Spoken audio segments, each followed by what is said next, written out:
د ملا هیبت الله پر ضد دا ځل د رئیس الوزرا معاون هم راپورته شو. عبدالسلام حنفي څنګه پر ملا هیبت الله باندې نیوکه وکړله، تازه یې څه ویلي دي، جزئیات را سره په ویډیو کې وګورئ او چینل سبسکرایب کړئ. لیدونکو السلام علیکم.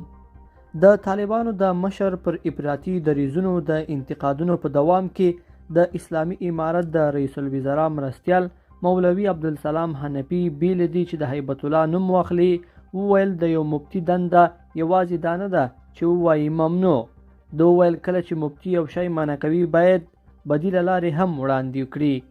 د یو مفتي دنده یوازې دا نه ده چې ووایي هذا منع منع منع. حال دا چې ممنوعیت یو مسله بیانوي، باید مسلمانانو ته یوه سمه لار وښایي، ووایي چې دا سم نه دی او که په دې لاره ځئ نو سمه ده.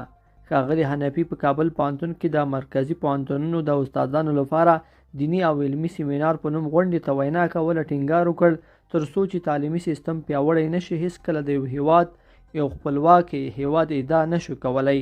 د طالبانو د حکومت د رئیس الوزرا مرستیال زیاته کړه موږ دعوه کوو چې خپل هیواد ته دا یا هغه ورکوو دا هسې هوایي خبرې دي.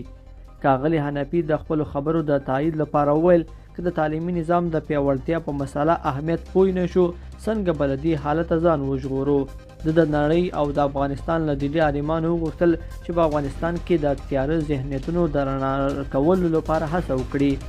تر دې وړاندې د شنبې په ورځ د طالبانو د کورنیو چارو وزارت سرپرست وزیر سراج الدین حقانی په خوست کې په یوه غونډه کې پر خپل حکومت او د مشرتابه پر دریځونو انتقاد وکړ.